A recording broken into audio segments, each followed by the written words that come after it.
In a prior video, I tested 10 professional watercolor papers. After that video was released, 2 of the manufacturers discontinued those papers and put out replacements. I decided I needed to test those new papers, plus viewers submitted other brands for review. So I decided to create this second video, testing 10 more brands, plus the 2 replacement papers. I focused on papers that got very good reviews, as well as some that had unique characteristics. All but one are professional grade. This video begins with a quick review of paper features, then we'll run through a series of tests to see how the papers perform, and we'll end with an overview of each paper, discussing the strengths and weaknesses of each. None of the papers contain wood pulp. Most are 140 pound in weight, and all of them are cold pressed in texture. They differ in manufacturing process, ingredients, refinement process, and the type of sizing. The ideal watercolor paper would be evenly sized, have a consistent texture, and random is usually preferred. It would remain fairly flat when wet, and also when dry. It would take mild scrubbing and tape removal without ruining the surface, and is naturally bright for color accuracy. Most of these papers came as full sheets, meaning a 22 by 30 inch individual sheet of paper. A few of them I could only get in a smaller format. Now, one of the most important features in a watercolor paper is sizing. Sizing is a kind of starch, and papers can be either internally sized or externally sized, also referred to as surface sizing. Most quality watercolor papers have internal sizing because it helps the paper absorb properly and helps increase the paper strength. It's added to the pulp during the creation process and is therefore distributed throughout the paper. External sizing is applied to the paper after it's formed. It's either sprayed or brushed on or dipped in a bath. It too slows absorption and increases paper strength, primarily on the surface. But it also increases color brilliance by keeping more of the pigment on the surface. Sizing's impact can be seen in this comparison. On the left, I have a piece of blotter paper, which has absolutely no sizing. On the right is wax paper, which is a form of paper with an overabundance of sizing. The difference in how they take paint is remarkable. Keep this in mind as we test. Now, one way paper manufacturers test the sizing and the surface strength of a paper is by doing what's called a tape pull test. And that is going to be our first test. But first, let's take a close look at each of the papers we'll be testing. The first paper I selected is Shizen. It's a handmade paper from India, giving it a rougher paper texture. The 4 edges are deckled, 2 have a strong deckle, and the other 2 are soft deckled. It has a random texture pattern and is made from 100% recycled cotton rag, literally rags from a local t-shirt factory. The next paper is Milford, a British paper that's based on a now retired paper called Whatman. Whatman was known for its resistance to water. The paper is very hard-sized internally. In fact, it's only sized internally. The paper is natural white with a slightly mechanical yet random texture. It has 4 cut edges and is also 140 pounds in weight. It's a much more refined paper than the Shizen, and you can see this when we hold it up to a window. Can you see the difference in the pulp? The third paper we're going to look at is Hana Meal's paper called The Collection. Their paper that I tested in the first video was discontinued and replaced by this one. Here you can see how the old and the new paper compare. They don't look too different. The new one may have slightly more texture. The color is a creamy, natural white. It's 100% cotton rag, 140 pounds in weight, and it has a random texture pattern. It also has 4 torn edges. Now I'm also going to test a second Hana Meal paper called Turner. Like the Milford paper, it doesn't have any surface sizing, but this one isn't as strongly sized internally. The next paper is Windsor Newton's professional grade watercolor paper. I also tested this paper in my first video, but since then, they began working with a new mill for this line of paper. So we're going to test the new version. Visually, the new paper is a little bit lighter in color, the texture is a little more mechanical, and the pulp isn't quite as fine. The color is similar to the last two. It has 4 softly torn edges, is 140 pound, and is made from 100% cotton. This paper has a watermark, telling us which side is the front. The next paper is Schut Nobless, a Dutch professional grade paper that's 100% cotton. It has a natural white color and is 140 pounds in weight. The paintable side has a slightly rougher texture, and the back looks a little more mechanical. It has 2 torn and 2 cut edges. It does seem to have less refined fibers, but we'll see if that affects performance. Our 6th paper is Strathmore's Imperial paper from their 500 series. Last time I tested their Gemini paper from the same series. They're not too different when you see them on a dry surface, but look at the difference when you hold them up to a window. It has 2 deckled edges and 2 cut edges, and its color is similar to the last 5 papers. It's 100% cotton, 140 pound in weight, and the texture is random, but it's a little less textural than the other papers. The back is slightly smoother, and the paper does have an emboss mark here. We're also going to test Strathmore's Aquarius II paper, another from its 500 series. I wanted to include this one because it contains 70% cotton and 30% synthetic fiber. I'd like to see how the synthetic material impacts performance. The paper has a very low texture, really it's more like hot-pressed paper, and it comes in an 80-pound weight, so it's much lighter and thinner. Here you can see how the paper fibers differ between the Imperial and the Aquarius paper. Aquarius has 2 soft deckled and 2 cut edges, and it has an emboss mark in the corner. The next paper is 2 Rivers. It's a very hard-sized, handmade British paper. Now, I was only able to get this in this smaller size, 11 by 14, and at a 200-pound weight. This paper is one of the few that is paintable on both sides. They're considered identical, and it's a little darker than the others, as you can see here. This paper is made from both cotton and linen fiber. Linen fibers are longer and should add strength. It's one of the only watercolor papers I know of that's made with linen. The next paper is a Chinese paper called Bao Hong. The texture is random, and the back is a little smoother than the front. It's 100% cotton, 140-pound cold-pressed paper. I was only able to get it in a 7 by 10 format. It's a little darker than a lot of the papers, and like most of the others, this does not have an emboss mark or a watermark. The paper pulp is pretty average, and because I'm working from a block, it has 4 cut edges. I'm also testing a paper called B Rag paper. It's a more affordable professional grade paper. It's 100% cotton rag, 140-pound cold pressed, and it's another one that really leans closer to hot pressed paper. But the pulp is not quite as refined as some of the others. Even with it being smooth, the back is a bit smoother than the front.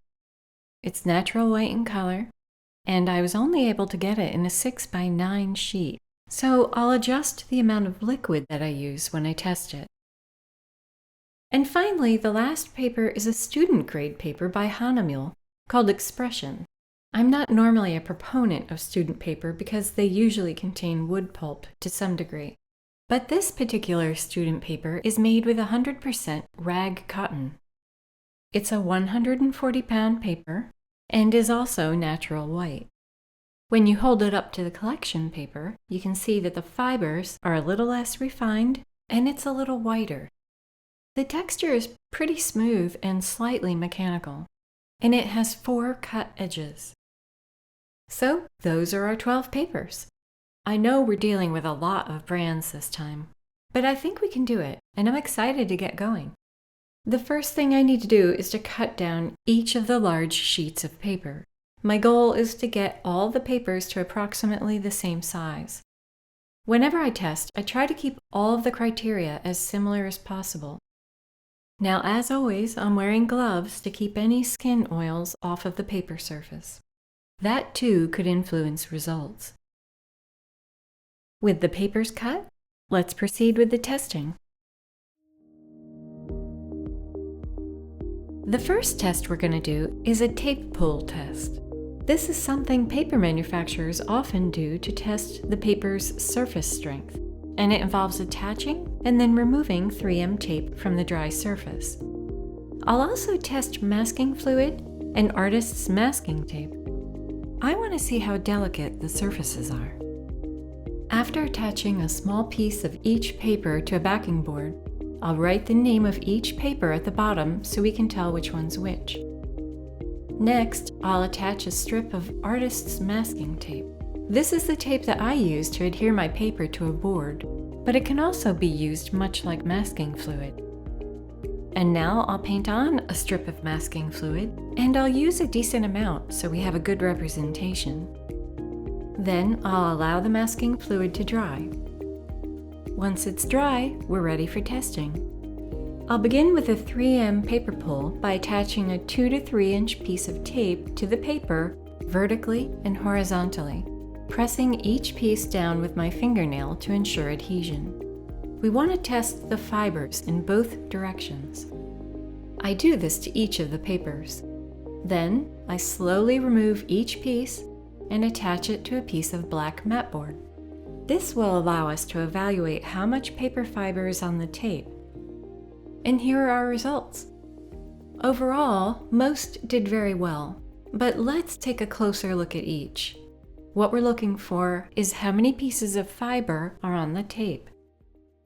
The first one is Shizen. This one hardly picked up any fiber. It's very clean, so it's not a very delicate surface, and you can actually tell that by handling it.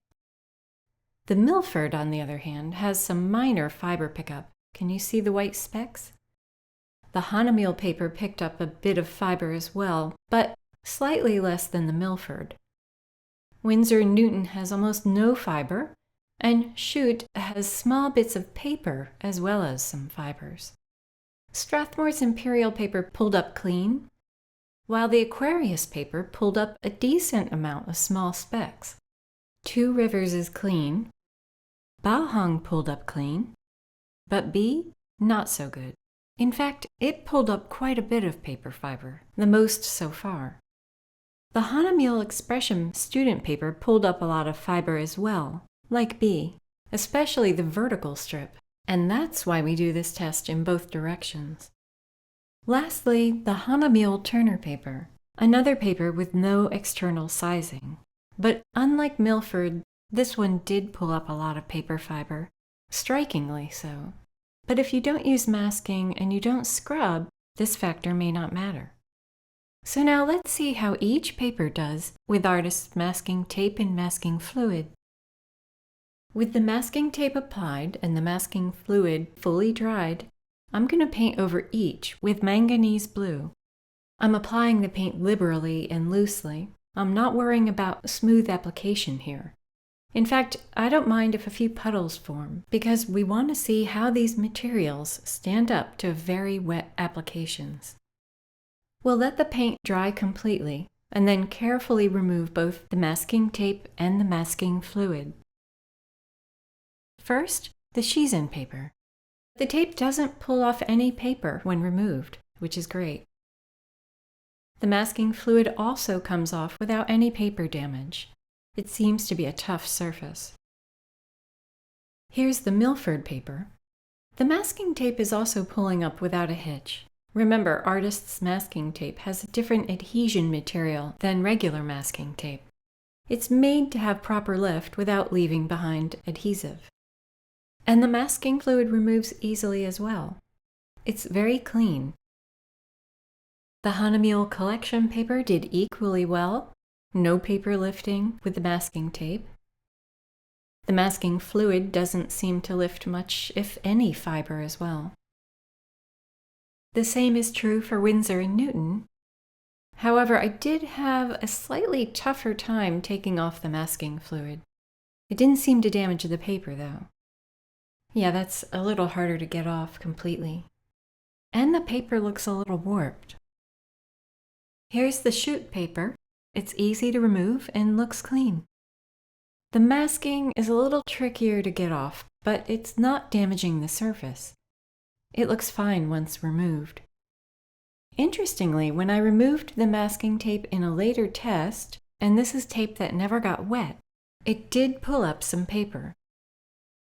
The Strathmore Imperial is pulling up clean and easy as well. Really easy. Strathmore's Aquarius paper is fine as well. I'm surprised, actually, at how warped the dry paper is with this one. The masking fluid is actually hard to get off. It may be because masking fluid is a form of plastic or synthetic material, and this paper is 30% synthetic fiber.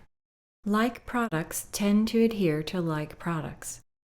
But once it's off, the paper doesn't appear to be damaged. And now for Two Rivers. The masking tape comes off with no problem, and the masking fluid comes off easily as well. Although it does look a little cloudy, as if a fine layer of paper lint was lifted as well. Still, the paper doesn't appear damaged at this point. Bao Hong comes off easy and clean. In fact, it comes off super easy. Notably so. Initially, B pulled off a small bit of paper, but everything after that was clean. The masking fluid took some work to get off, but it didn't damage the surface. Now, I will note that later in the testing, the B paper did pull up a bit when lifting the masking tape that never got wet. And here's the Hana Meal expression. It pulls off great with no damage. In the later test, when I pulled off the dry masking tape, there was a tiny bit of paper removed along the edge, but nothing significant. Hana Meal's Turner paper, on the other hand, took off a fine layer of paper lint with the masking tape, and the masking fluid, well, that lifted even more. That lifted some of the actual paper fiber. Quite a bit, actually. The later test also pulled up a little bit of paper, but not nearly as much. At the end of this testing, we see that most of the papers have resilient surfaces. Those that showed some delicacy were Schut, B, Expression, and Turner. So now let's see how each paper takes to being soaked with water. The warp test. For this test, I'm going to wet the entire top of each piece of paper and then watch how the paper responds. What we're looking for is a paper that stays flat or returns to flat once it's dry. I'll begin with the Shizen paper. I'm going to use the same container of cool water and the same large mop brush to soak each 11 by 7 piece of paper. 1 full brush load of water per sheet. I'll spread the water evenly around the paper, making sure I get full coverage without overstroking. Now for the Milford paper. Again, I'm applying 1 full brush load and trying to spread it evenly around the paper. This goes on much easier than the rough Shizen paper. Next is Hana Meal's collection paper. Now, as I spread this around, you can see the first 2 start to swell. As the paper fibers absorb the liquid, they swell, causing the paper to expand. At some point, the fibers should contract again and return the paper to nearly flat. This one is Strathmore's Imperial paper. Now the Aquarius paper. This is the one with some synthetic fiber. And I can see that it's taking the water differently. And remember, this is only an 80-pound paper. Let's see if that affects it. Now for Two Rivers. This was the one with some linen fiber. If we stop here and take a quick look, you can see the first bunch have arcing warps. But look at the Aquarius. It hardly warped. and Two Rivers has a bit of a ripple warp. We'll continue, and the next paper is Windsor Newton. And then Schut. This one's swelling quickly. It's already getting an arc warp. And now I'm wetting the Baohong paper. And then the B paper. Now this piece of paper is much smaller than the others, so I've lightened the brush load a bit. Here's how the papers look at this point.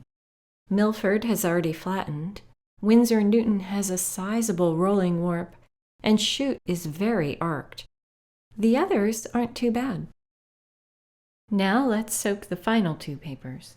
Hana Meal's expression paper, the student paper, and their Turner paper, our second paper without external size. Okay, they're both fully soaked on the front, and neither of them are swelling much. The expression paper has slight rolling warp, but the Turner paper has hardly moved. At this point, we'll let the papers all dry completely. All right, now all of our papers are fully dry. Let's take a look at each one. The Shizen paper ended up drying pretty flat. It has a little bit of a remaining warp on the top and bottom. It's a slight inverse warp. But all the papers that warped like that, if they had been taped down, they likely would have dried flat. The Milford warped more on opposite corners. The Imperial paper has a bit of a stiff warp in one corner, but the rest of the paper looks pretty good. While wet, the Aquarius paper stayed pretty flat. Now there's a little bit of a rolling or a ripple warp right here, but it's not too bad. Hana Meal has some of the arcing warp. The same is true for Two Rivers, Schut, Baohong, and B. The Windsor Newton paper, on the other hand, warped excessively. Gosh, look at it. The opposite corners are extremely warped, telling me there must be either a problem with the sizing or an aspect of the manufacturing process. The Baohong dried fairly flat, just curling a little bit in an inverse arc. And we see the same thing in the Schut and B papers as well. The expression student paper didn't dry too bad, a little corner warping. And the Turner paper, which lacks surface sizing, initially laid flat, but has since curled significantly on the edges. But it looks like it would have laid flat had it been taped. Overall, most of these papers did very well. Now let's see how the papers respond when we actually apply paint. In this test, we're going to paint a section of blended strokes and then a section of glaze. What we're looking for are smooth transitions between the strokes, even coverage. I'm beginning with this Shizen paper, and you can see that the rough texture is making smooth application difficult. Now for the glaze, because of all the hills and valleys in the texture, there's literally more surface area. This will mean more pigment and therefore a darker value. When we look at it once it's dry, you can see that overall the paint applied fairly smoothly. But the heavy texture made it difficult to get the paint into the tiny crevices. And notice the bluer color. That's because the paper is a pure white. Now for the Milford paper. I'm laying down 1 to 2 strokes of the blended mix, and then stroking a connecting line right below the first. The resulting blends are much smoother on this smoother paper. There are no seam lines, and the transition line is nicely blurred. This smooth, even application is visible even once the paper has dried. And although the transition is nicely blurred, it's kind of uneven. Still, this is a good performer.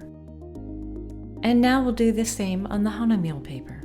Like the Milford paper, it's absorbing slowly enough that the paint can be blended into the prior stroke. Generally, we're getting nice, even results.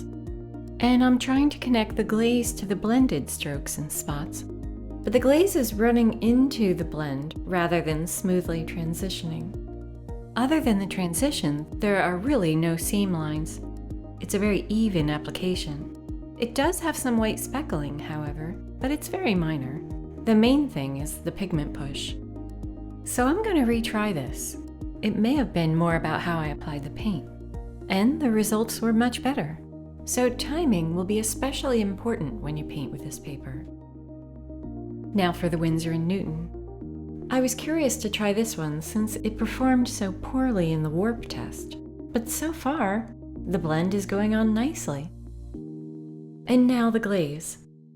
That transitioned well. The paint seems to go a little farther than with the other papers. The result when dry was that we have even coverage, a great transition line, and brilliant color. Plus, there's no white speckling. The Schut paper seems to be holding the paint on the surface even longer, too long for this brush load. You can actually see the liquid that's still on the surface, but oddly, the line between the blend and the glaze is harsh. It's not transitioning too well. It's also not soaking in smoothly. Notice the bands, whereas the other papers helped the paint self-level in a way. Here's the Schut paper once it was fully dry. That banding is still visible, and the other thing we notice is that the transition line is very hard. So slow and fast absorption? It's a little contradictory. Now for the two Strathmore papers, beginning with the Imperial. Initially, it has a slight resemblance to the Schut paper, absorbing a little more slowly and leaving some slight banding. Not as significant, though. The glaze is going on beautifully, smoothing out as it sits. The connecting seam seems to be pushing the pigment a bit, but let's see how it looks when dry. Well, there it is. The paper is dry, and you can see the glaze pigment did push into the blend pigment. That hints at slow absorption. The blend isn't too bad, but it does have a hint of banding. The glaze, on the other hand, came out beautiful. Now, the Aquarius paper is partially made up of synthetic fiber. Synthetic fiber is what Yupo is made of, which is this little sample piece of paper. And you can see it's completely non-absorbent. So I'm guessing that the Aquarius paper may resist absorption as well. You may not be able to see it on here, but I can feel the difference. It's satinier, and the paint seems to be smoothing, but remaining on the surface a bit longer. The glaze is not applying quite as smoothly as the blend, and the transition is pretty harsh for a non-absorbent paper. Once dry, it has a slightly different look, doesn't it? Almost a cloudy appearance. And that goes along with how it felt when I applied the paint. It had a different feeling. There's no banding or seam lines, but it is a little uneven. The transition between the paints is a little wet looking, so the line did soften, but almost too much. Now we have some pigment push. However, overall, it didn't do too bad, and it has good color. Two Rivers is next, and it's performing like the Milford and the Hana Meal. Good absorption and smooth application. Now this is the paper that has a little more texture because it's handmade, so it takes a little more work to get coverage. The glaze is going on nice as well, and the transition seems fine. And once it's dry, the paint looks nice and even, the transition is appropriately blurred, and the color is nice and bright. Now we have Bao Hong. This is applying nicely too. Smooth, even distribution so far. The transition seems fairly smooth, and the glaze seems to be self-leveling. But let's see how it is once it's dry. And the results are really good. There's only a little bit of banding in the blended strokes, but the glaze is beautiful and the transition is nicely blurred. Good color too. Now the bee paper. Remember, this paper had a little bit of fiber lift, although it did well in the warp test. It looks like we're getting a little banding in the blended paint. The glaze is a little smoother, but as with the Baohong, let's see how it dries. It actually dried a little bit streaky. I can see some seam lines, although the glaze came out beautiful. But look at the transition line. It's very harsh. It looks like it absorbed a little too quickly. And now the student paper, the expression paper. Gosh, the paint just glides along the surface, allowing the paint to cover very far. In other words, one brush load is going very far. Generally, it provides a nice, even application. Although because I didn't need to reload, there is less paint applied, and therefore the blend looks a little lighter than the others. Here's the paper once it dried. I thought it was going to come out very smooth because it went on so easily, but it's actually got a lot of seam lines. Also, the transition line is pretty harsh, and the color is weaker, but for a student paper, it's not too bad. The last paper is Hana Meal's Turner paper. Well, I was expecting it to absorb quickly because of the lack of surface sizing, but it's laying on very evenly, and with average absorption. It really applies beautifully. Here it is once it's dry. The blend actually came out streaky, which I didn't expect. The glaze came out beautiful, however. We know it doesn't have surface sizing, but then neither did Milford, and look how they compare. Actually, their transitions look very similar, but Milford's additional internal size must be enough to provide even spread with a heavy pigment load. Still, the Turner paper has a very nice even glaze. Whatever paper you work with, you may need to play around with mixes and brush loads to get the best results. Now let's see how each paper does with dry brushing.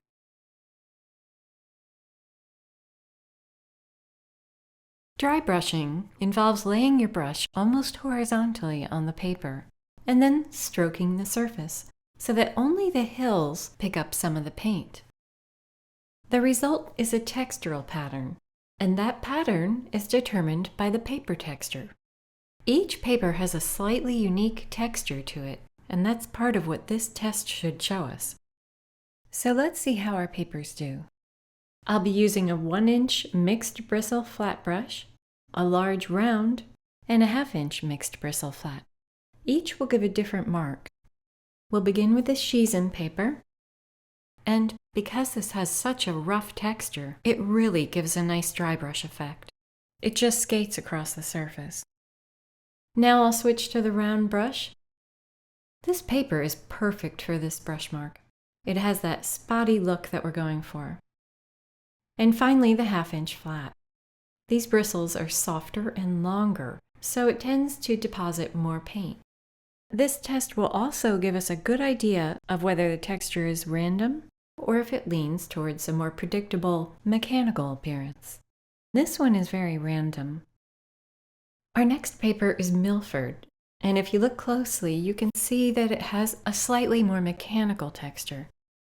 Some artists actually prefer this appearance.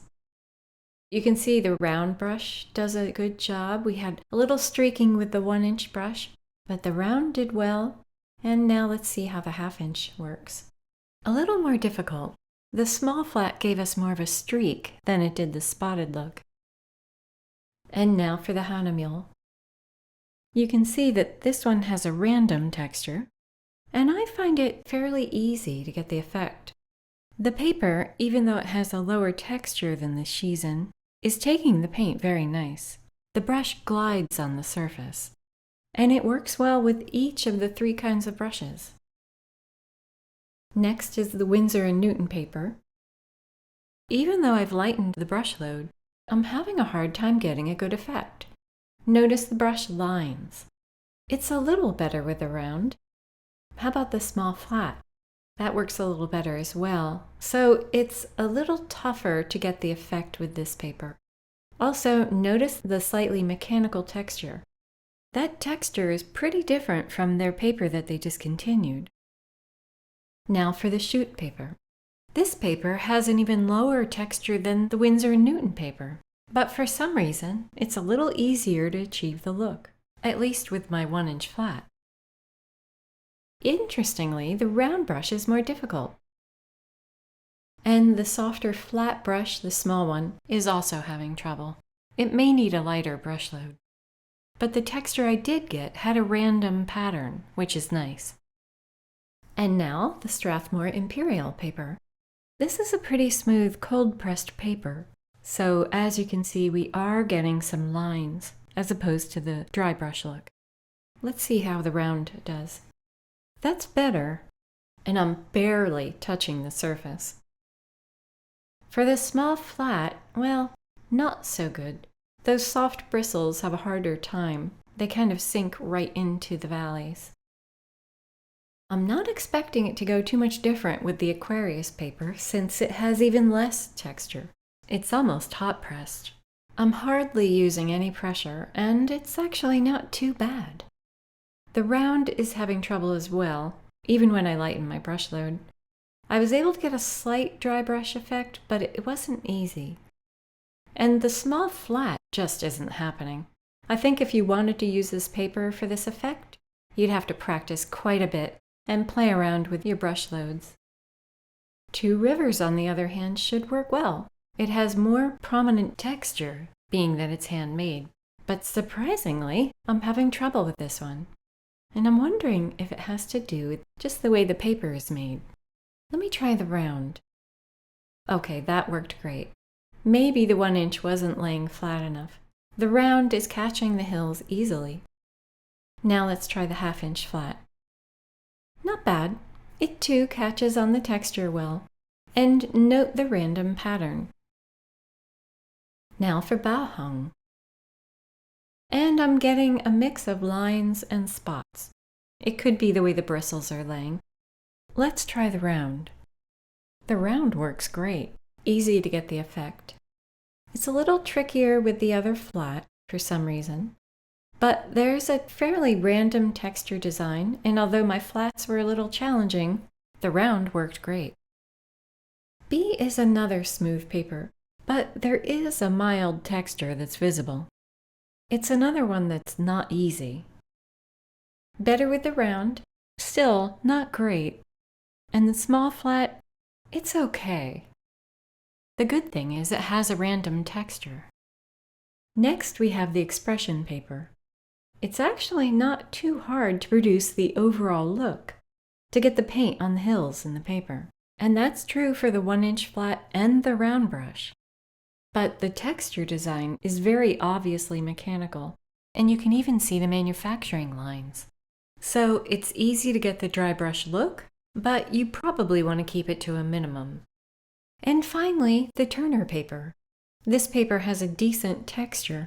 It's random and not as smooth as the Aquarius and B, but I find myself having trouble getting the look. So I have to wonder if it's related to its lack of surface size, although the Milford paper worked fine. But Milford has extra internal sizing.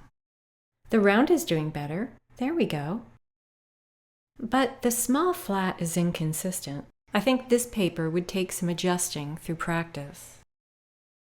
Overall, the Shizen performed the best because of its strong texture. But we also got really good results from Hana Mule, 2 Rivers, and Baohong.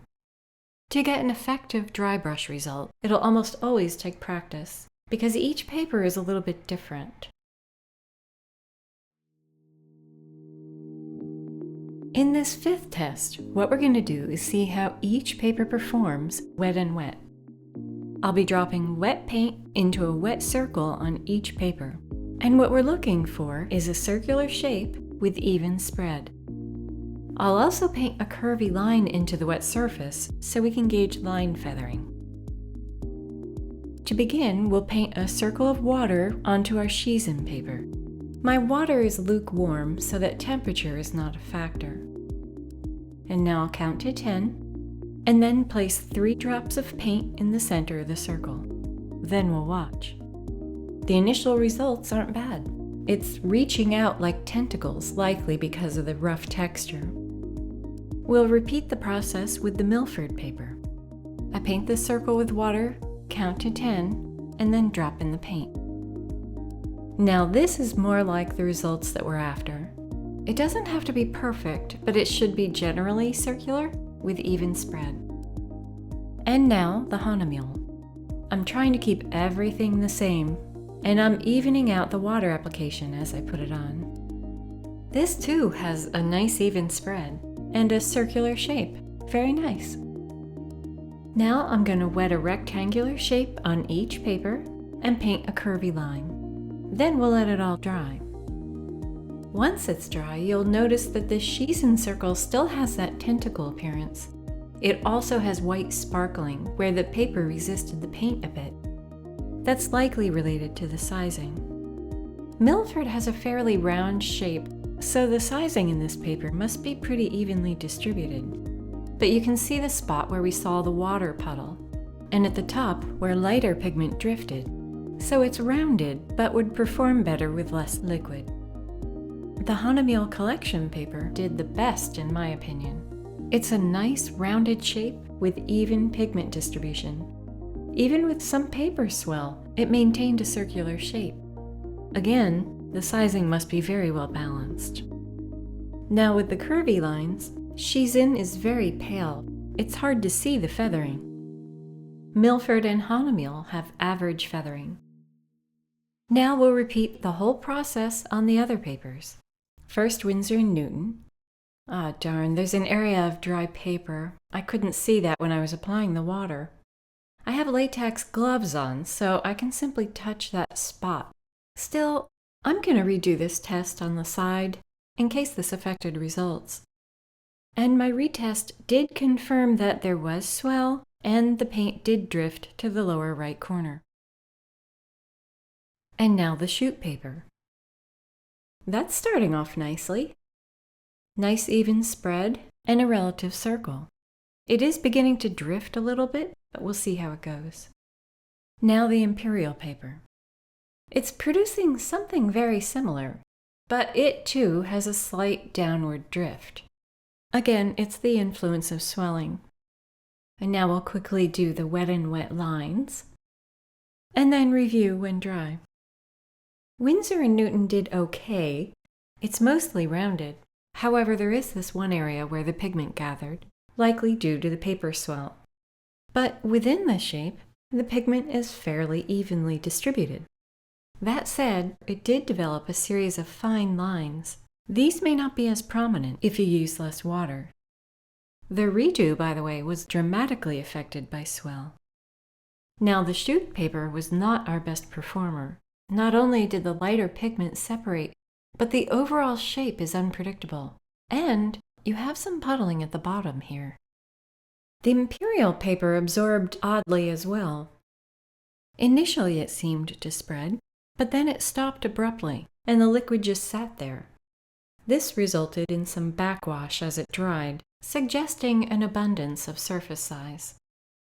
For the curvy lines, the Windsor Newton has pretty strong feathering, while Schut is pretty average. And the line on the Imperial paper has a bit of a hard feather edge. Now let's move on to the Aquarius paper. This should be interesting as it has the synthetic fibers. And yes, it is performing differently. Look how it's running down the paper. And this is situated on a flat table. Less absorption and minor swelling are causing it to run. Two Rivers is the paper that contains cotton and linen fibers, so it may act differently as well. And it does. As it sits, it's developing tentacles like the Shizen paper. And then it gets this odd drift, almost like a leak. Also, notice how the paint seems to be separating into heavy and light particles. Baohong is starting off great with an even spread and a circular shape. But it's getting a little misshapen and has very strong feathering as it absorbs, but generally it's still circular. And the three curvy lines. The Aquarius paper is the one with the synthetic fiber, and you can see the lack of absorption. The paper did have some quick mild swell, which allowed the paint to just kind of puddle in a kind of cavern. As it dried, we ended up with backwash and uneven pigment. Two Rivers held the liquid on the surface a little too long, like the last two papers, but this one seemed to allow a little more spread, although it was kind of an odd spread. And now the Baohong.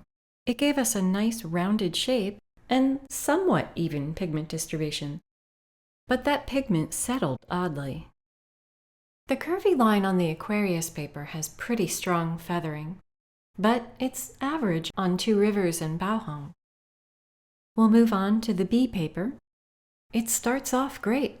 The pigment spreads evenly, and the shape is circular.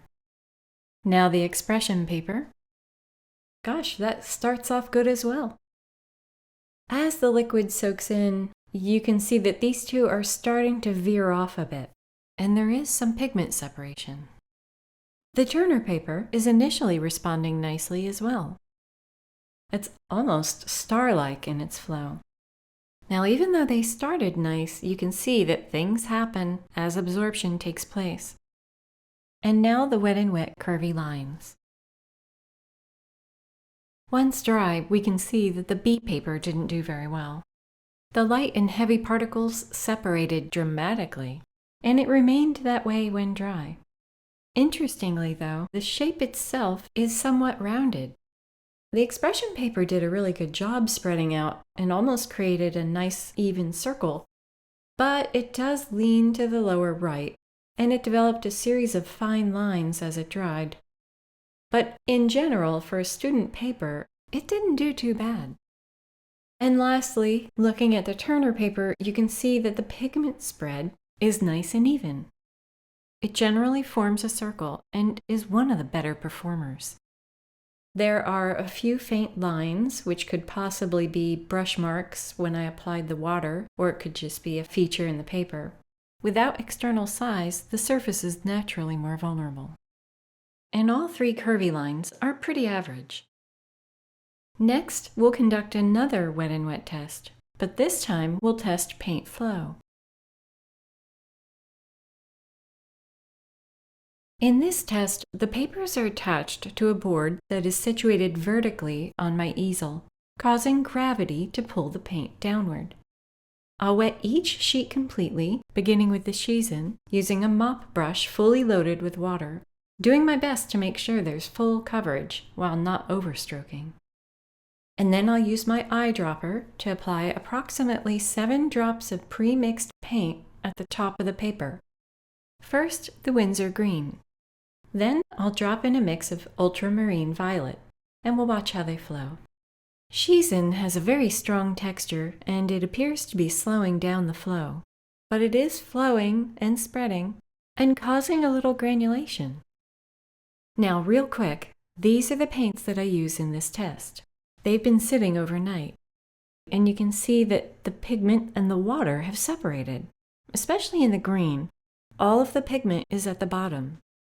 When I tilt the violet cup, you can see that there's heavy pigment at the bottom, and then a cloud of pigment mixed in with the water. You'll notice in some of the papers that the heavy and light particles will separate to a degree. Back to the papers, let's work on the Milford. Immediately you can see that this paint is traveling quicker. The lack of surface sizing and high degree of internal size seems to be resulting in fast flow and wide but even spread as it absorbs, although the violet isn't going as far. Those white spots are simply where the water didn't soak into the paper. I'll touch them to spread the liquid and let them fill in. It won't affect our analysis. The Hana Meal is next.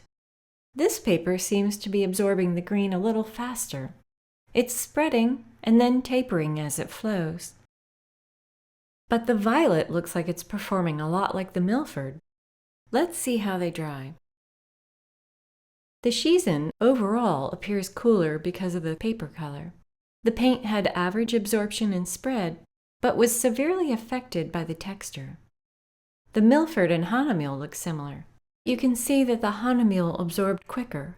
Milford had delayed spread, and the green got pushed around a little bit as the violet spread.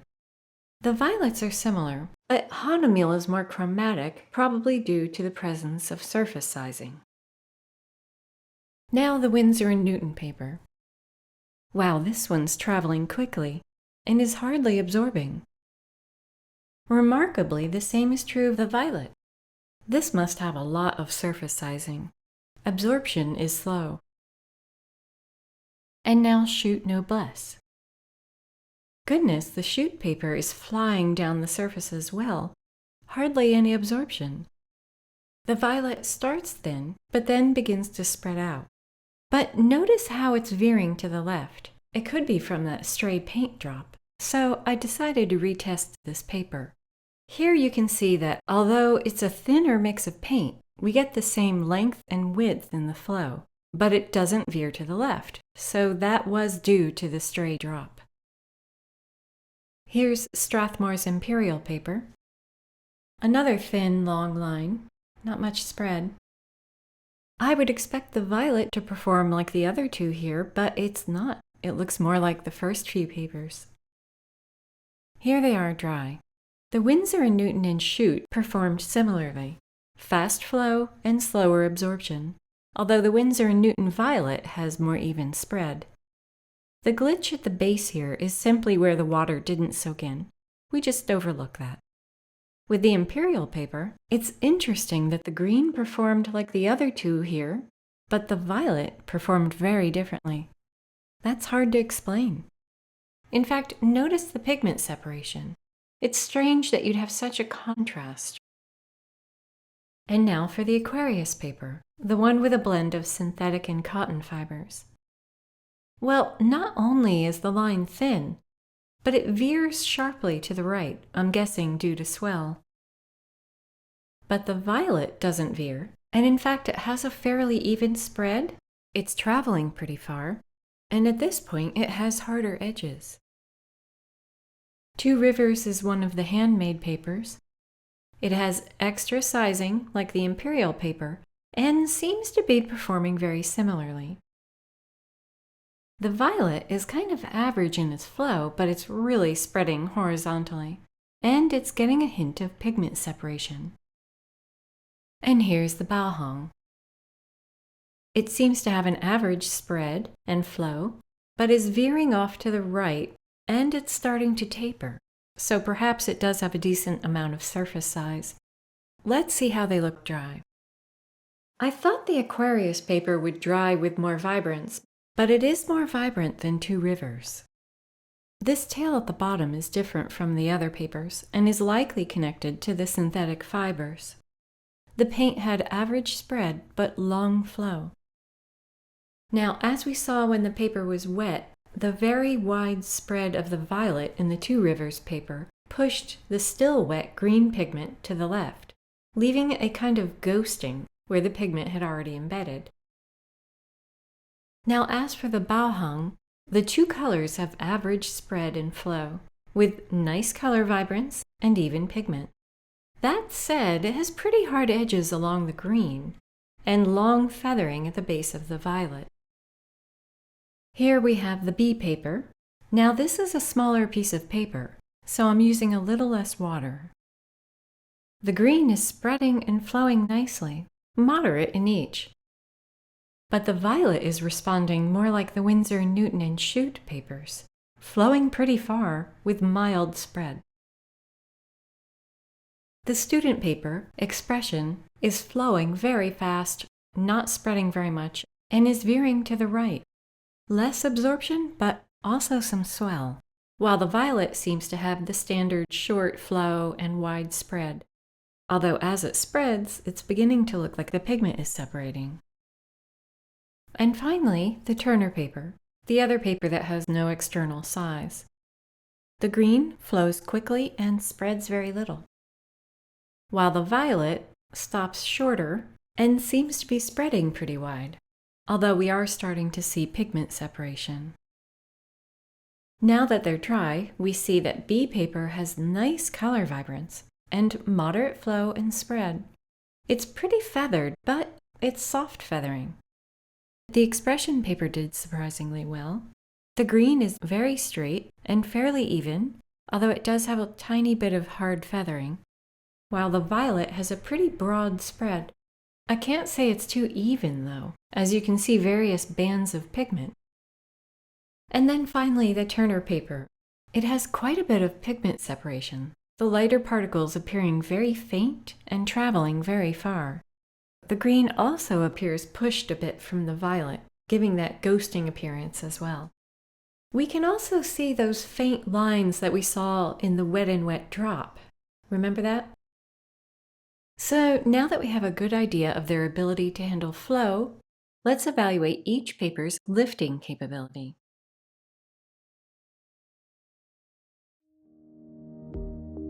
Sometimes when you paint, you need to remove some of the color, either for a fix or to lighten the value. And success in lifting is partially determined by how your paper is treated. For our testing, I'll be using a staining paint, which should give us a good feel for which papers provide easier lift. It's Winsor Blue Red shade, a phthalo color. If we can lift this paint, then we can assume even greater success with less staining paint. As you can see here, I've already applied bands of blended paint and allowed them to dry. They were all painted using the same paint mix, the same brush, and the same brush load. I'll be using a hog bristle oil painting brush to lift the paint, because the stiff nature of the bristles will lift the paint better. It'll also tell us how the papers take scrubbing. So let's see how they do. We'll begin again with the Shizen paper, and I'll wet a small strip, stroking it 7 times with a moderate pressure, and then I'll dab it with paper towel. As I stroke, you can see some of the pigment lift. And then when I put a paper towel on there, it soaks up any loose particles. This paper has both internal and external sizing, which tends to make lifting a little easier. Now for Milford. I stroke 7 times, and it didn't lift quite as good as the Shizen, but it wasn't bad. And now the Hana Meal. That lifted a little bit less than the Milford. Now for Windsor Newton. And it's hardly lifting at all. You can barely see the lift. Next is Schut Nobless paper. Schut has the least lift yet. You can hardly see it. The manufacturer does mention that corrections are difficult due to a special surface application, and we certainly saw that. Next we have Strathmore's Imperial paper, and that's lifting pretty decently. This paper has extra external sizing, which could be making it easier to lift. Now for Strathmore's Aquarius paper. This is another where you can barely see any lift. You would think that the addition of synthetic fiber would help it lift easier, but it's not. And here's Two Rivers. Boy, that lifted well. It gave a very nice lift, with no paper damage. It's a very heavily externally sized paper, and it's sized with gelatin, so that could have something to do with it.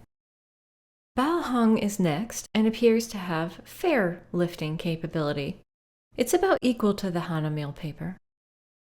And now the Bee paper. You can barely see any lift. It's a lot like the Schut paper in that sense. Both papers have high color chroma and don't lift well, so those two papers may actually be really good for glazing. The Hana Meal expression paper, the student paper, has mild lift. It's about the same as their collection paper. And finally, Turner, our second paper with no external size. It lifts pretty easily, actually. Some of the pigment stays embedded, but the internal sizing must be helping with the lift. Now let's speed through each paper again, but this time I'm going to use a heavier scrubbing motion. I'd like to see the response if given a heavy-handed approach. The Shizen did great. It took off a lot without any apparent damage. Milford did pretty good as well. You can see a decent amount of the white of the paper. Hana Meal did a good job as well, about the same as Milford. Windsor Newton, not quite as good. Just like the first time, Schut hardly budged. The Imperial paper lifted very well, almost as good as Shizen. Aquarius is doing okay, basically relative to the first try. Two Rivers does amazing. Look at that lift. Probably as good as the Shizen. Baohong is actually doing better than it did with the first test. Look how much it lifted up. B lifted pretty well, but I can see that tiny bits of paper were lifted as well. The expression paper is lifting nicely, but it's also lifting tiny bits of paper. It's not dramatic, but it's something to be aware of. And finally, Hana Meal's Turner paper. Wow, that lifted very easily, but it definitely roughed up the paper surface. Can you see the paper fibers? It doesn't have external size to protect it. The papers with the best lift capability were Shizen, Imperial, Two Rivers, and Turner, although that one had some damage. And those with very little lift were Windsor Newton, Schut, Aquarius, and B. They may be good options for glazing. So results are relative to how you use the paint. In closing, let's take a look at each paper individually and examine the overall results. The Shizen paper is the homemade paper with extremely strong texture. This texture had a strong effect on our results, causing irregular flow when working wet and wet, but it excelled with dry brushing effects. The glaze and the blend did fairly well, but again, due to the texture and possibly the sizing, it left white speckling on the surface. When using this paper, you would need to increase your brush load and possibly decrease dilution a bit. Also note its crisp white color. Paint colors will appear a touch cooler. Lifting was excellent. Milford was one of our papers without surface sizing, but it must have enough internal size to compensate. It was created to resist water. The results are mostly predictable. The flow is even, with very little pigment separation. The blend and the glaze are beautiful, with a good transition line, although a little uneven. Dry brushing was nice, although mechanical, and the wet circle was nice and round, with fairly even pigment distribution. It did have some puddling, but no backwash. It may do better using less water on the surface. And lifting was average. Our best performer was probably Hana Mule's collection paper. Overall, you can see there's consistency between the tests. The flow is even, and absorption stops early, but not too early. There's enough time to achieve nice pigment distribution in the wet circle and in the glaze and in the blend in the first example. In the second version of the blend and glaze, I was focused primarily on the transition line, which blurred nicely. Dry brushing was easy, and feathering was limited and soft. Lifting was average, but let's see how it compares to the discontinued version. The flow in the new paper is much more even and more restricted. It's better. The color is more vibrant, and the wet circle is more rounded. Dry brushing was easier on the new paper, while blending and glazing were about the same, although the transition line was more of a solid line. Lifting was about the same. Windsor Newton did surprisingly well, considering how it swelled in the warp test. It has nice color vibrance, even pigment spread, and good dry brushing effects, although slightly mechanical. It did better than the old paper, less warp, believe it or not, and more even pigment distribution. It also had less spread, so slower absorption. The wet circle is rounded, but it puddled and developed those fine white lines. It may have performed better with less liquid. When we compare the circle to the original paper, it's not as good, but the old paper had faint lines, kind of like what we saw in the Turner paper. The curvy line is similar, and the glaze and blends are more solid and chromatic. Surprisingly, the new paper was a little harder to lift. Schut Nobless is next. Although it gave us a nice chromatic color, even spread in our flow test, and a great dry brush effect with our wider brush, there were other results that were less desirable. The paper didn't do so well with spread. It also handled the wet circle and the blended strokes poorly, seemingly struggling with the heavy pigment loads when it sat on the wet surface. It was also hard to dry brush with the smaller brushes. Lifting was also very difficult. Strathmore's Imperial paper has significant external sizing, and this was obvious in our testing. The green paint flowed far with little spread, and although the violet did spread far, the lighter pigment separated and flowed far beyond. We can also see slow absorption in the wet circle, notice the puddling and lack of spread. The blend has slight banding, and there's pigment push at the transition line. But the glaze came out smooth and even. Dry brushing was a little difficult, but the paper allowed pretty good lifting. All in all, not the easiest to work with. The next paper is Strathmore's Aquarius II paper. It's our 80-pound paper with some synthetic fibers. The flow was long and spread was moderate, plus the pigment particles didn't separate much. The wet circle was affected by mild swell and less absorption, creating serious puddling and then backwash as it dried.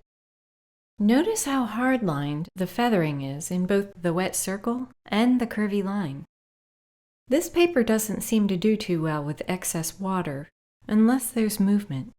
The blend is uneven, but the glaze is nice, and both have great chroma. Dry brushing was fair, and lifting was difficult. Two Rivers was our second handmade paper, and it had a smoother texture than the Shizen, allowing it to perform a little more evenly. It's also the paper with cotton and linen fiber. The first thing that jumps out is the paler colors and the wide violet spread. In fact, it was so wide that it pushed the green pigment that hadn't absorbed yet. The wet circle came out with a rather hard edge. It was oval and had an unusual pigment drop, and some puddling. Yet the glaze and the blend came out beautifully. It also did very well with the dry brushing and lifted very well with no damage.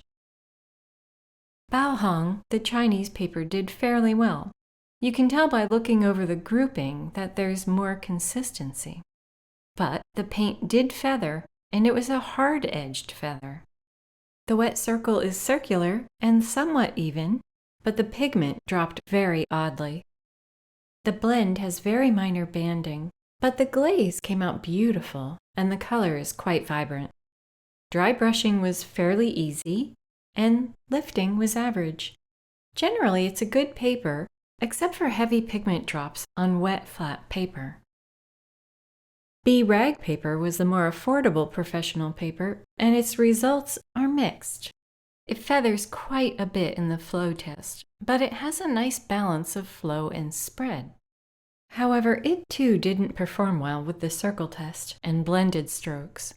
It's almost as if the pigment absorbs quickly, but the liquid stays on the paper for a long time. That's how it appears. Dry brushing is fair, color is chromatic, and lifting was average. Another affordable paper was Hana Mule's Expression paper. It's created on a different machine that uses a faster process and enables them to lower the price. The results are inferior to the collection paper, but if you know what to expect, it's probably manageable. There is some pigment separation in the flow, which is long with mild spread. The wet circle is fairly round with somewhat even spread, but the paint dried with a series of very faint white lines. We don't see those lines in the flow test or blend, so the paper may just have issues with pigment sitting on the wet surface. The feathering is mild, and the blend and glaze have seam lines, plus a sharp transition. It looks like fast absorption. Dry brushing wasn't bad either, but the machine lines became prominent. So I would avoid using this paper for dry brushing, or keeping it to a minimum. Lifting wasn't too bad. It did lift up some paper, so you'd have to be careful. And lastly, Hana Meal's Turner paper is one of the papers with no external sizing. In spite of this, it has a very even spread, so the internal size must be even. The flow was moderate but shows pigment separation. The wet circle is very even and round, and the glaze is smooth. The blending, however, shows slight seam lines, and there are some very fine lines in the wet and wet tests. Also, dry brushing was fair, not easy. So it did well with many of the tests, but it does have some drawbacks, including having a delicate surface. It did not take scrubbing or lifting well, and would be a poor choice for a painting that required masking. The paper you select depends on how you paint. If you paint very wet and do a lot of pouring, then you'll want to look for a paper that performs well in the warping, wet and wet, and flow tests. If you paint very textural, then dry brushing may be your key criteria. If you like to do a lot of glazing and washes, you should take note of those that did well in the glazing and blending tests. Do you mask a lot? Then the tape pull test would be key. Think about your style of painting and then examine the results accordingly. I hope this video has been helpful to you, giving you the knowledge you need to make more informed choices about your paper.